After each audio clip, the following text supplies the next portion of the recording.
Saludos familia. Day 4. If you made it this far, I don't see why you should be exhausted at the end of the day. You should not be completing what matters the most to you. Should be, I feel great. And I hope you do the same. By the way,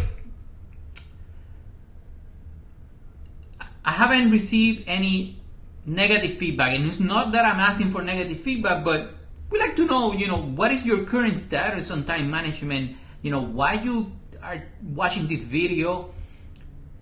If it's anything that I haven't covered that you still have a question that maybe I can answer on day 6 when we're celebrating doing the final graduation. Yeah, tomorrow is the day 5. We're talking about delegation and a little bit of automation to help you accomplish a few things that they need to be accomplished, but not necessarily by you. Getting things done, but not necessarily you doing it.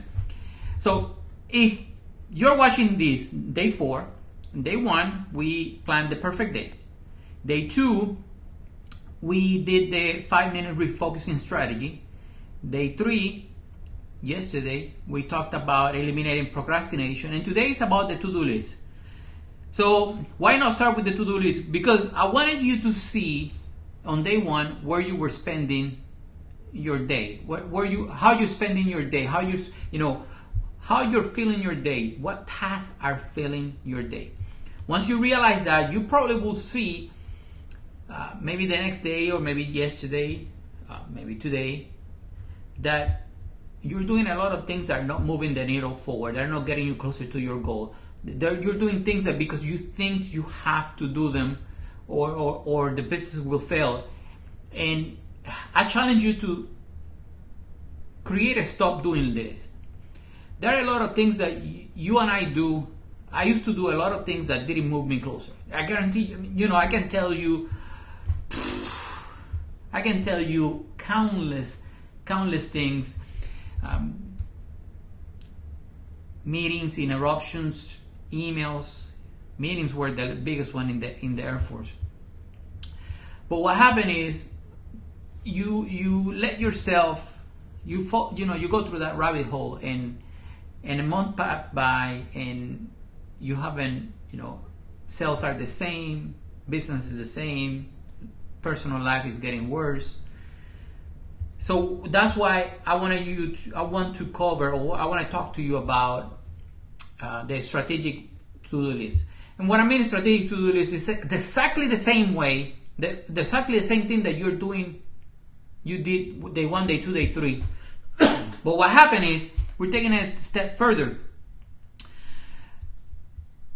Now that you have filled your calendar and you're refocusing, using the refocusing strategy, and you're not procrastinating, you're counting backwards from 5, 4, 3, 2, 1, but you're still not getting things done, or getting the important things done, then now is the time to look at your to-do list.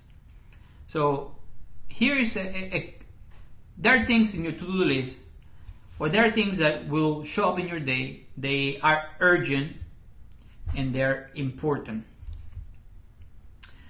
There are gonna be some things in your to-do list that are not urgent, but they're important. Then they're going to show up some things in your day that some things that are not important and they seem urgent, and the other ones that are not important and not urgent at all. And that's how I want you to look the to-do list next time you start prioritizing your day. So if you divide your to-do list in 4 categories, if you do 4 headers, or you do this strategy comes from the GTD system, and they use the 4 quadrants. It just when you divide it by header, it makes it easy for you to write it or divide.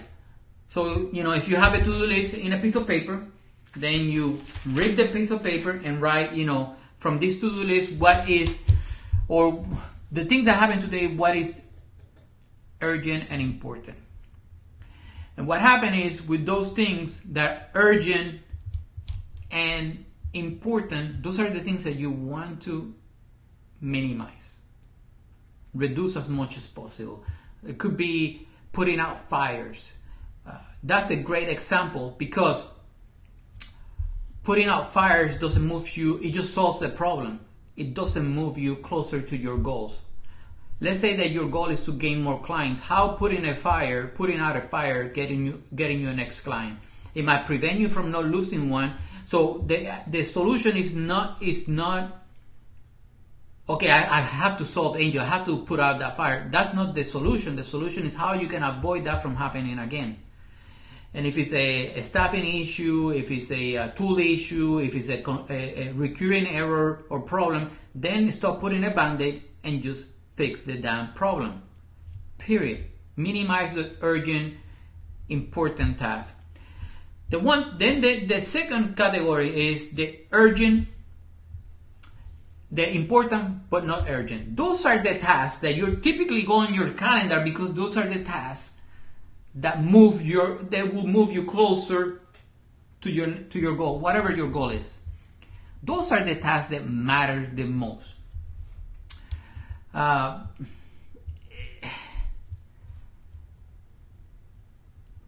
Put most of your attention in this area. Really look. Then, so again, important and urgent could be a crisis, putting out a fire for a client, pressing problem, deadlines driven projects. What I mean about deadline driven project is that I've come across many clients that, this gotta be done by Wednesday. And I ask, what happened if that is not done by Wednesday? Well, I just need it. Why do you need it? So it's really not a reason, it's just an imposed deadline. And that's the things that you have to watch out for. So on the not urgent and important, those are the things that you want to put more attention and put most of your time, because those are the ones that move you closer. Then you move to the not urgent,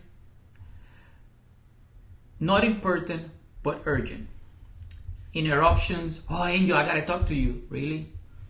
So those are the ones that you educate people. I close the door, put headphones, ignore them, put a sign that I'm working. And I will cover a few tips. You can set aside time for receiving phone calls and making phone calls. Establish block time to when you are available for visits,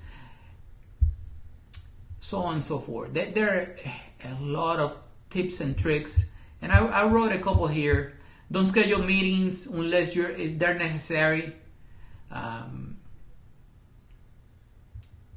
Turn off features on the email and instant messaging, like we mentioned before, for the maintaining your focus, because they get you out of focus. So moving on, then you got the not important, not urgent. Those are the things that you gotta put in your stop doing list. Yeah, and could be something silly like, do you really need to go to Walmart to buy something? But Angel, I need toilet paper. You know what? Put it on autosave and subscribe and let the toilet paper come to you. Do you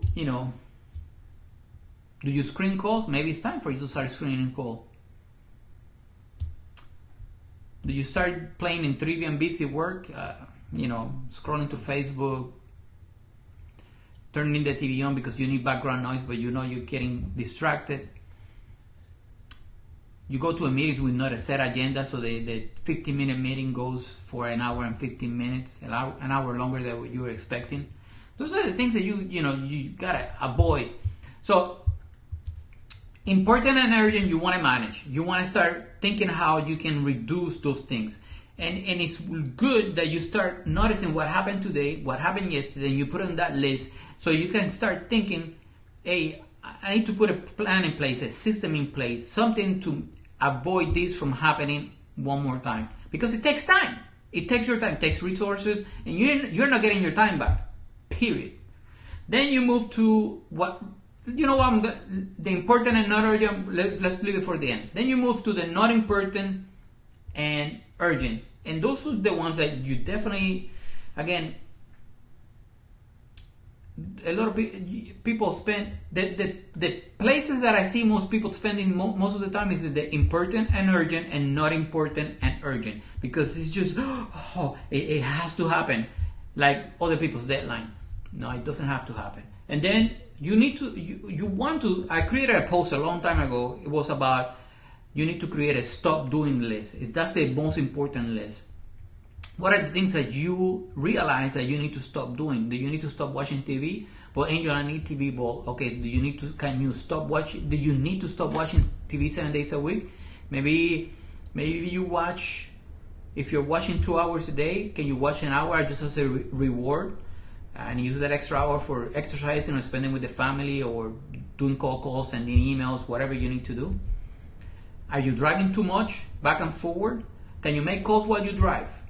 There are plenty ways for you to start rethinking how you utilize your time. But that's the whole point about putting on a to-do list, and you realize it's all about visualizing what it is that you're doing with your own time.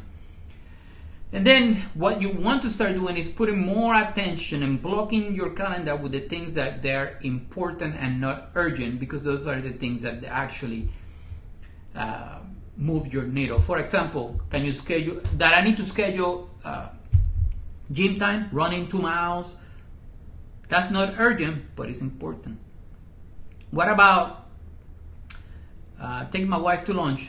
I look at the calendar, I see when she's not working that it's lunchtime, and then I block my time. I don't have to take any other appointments that day, and I take her to lunch. I plan it. And I plan phone calls, I plan follow emails, working with clients, etc., etc., etc. So not important, not urgent, reduce interruption, meetings, emails, reduce the amount of time that you use for emails. If you receive a boatload of emails, find a way that you can receive less. Maybe unsubscribe from a lot of your email lists. Use Unroll.me. It helps you. Basically what it does is, throughout the day, instead of getting 50 emails in your inbox throughout the day, you might get 1 or 2 that are important, and then the other 48, you get a summary at the end of the night based on the headlines, and you can scan through it if you want, and you decide if you want to open or not. But it's not interrupting you 50 times a day. Instead, it interrupts you twice a day. So that's another way that you can do that. It's not complicated, but it's really up to you.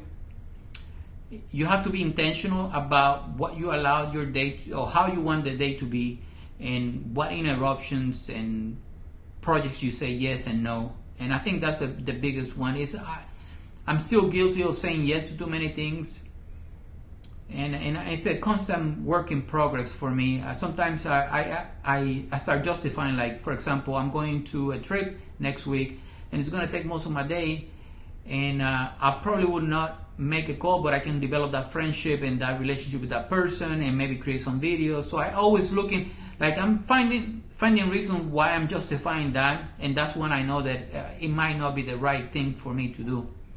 But I gave my word. I'm keeping it. My word is my bond these days, and I'm gonna keep it that way. Anyhow, if you do this, I guarantee you're gonna be moving closer to your goals. You're gonna make more sales. You're gonna have more time with the family. Your life will be happier. I will tell you, since we started doing this challenge again, I feel energized. I feel happier. It was like a refresher boot camp for me as well, because I'm doing it with you. I'm doing it with you. I'm going to continue doing it. This is the whole point. It's not just this week. If you continue doing it, your days are going to be a lot better. Anyhow, my friend, hope you're having a fantastic day. The best day ever. It's time for me to get cracking. I got a lot of stuff to do, and I'm trying to keep this video short so you can consume them, get to work, and take some action. Again, have any questions, leave them in the comments down below. Let me know where you're watching this video. If you're watching it live, replay, my website, or YouTube, please leave it in the comments down below. And I'll see you tomorrow for the final day, day 5. Time flies by, my friends. Time flies by. See you tomorrow. Peace out.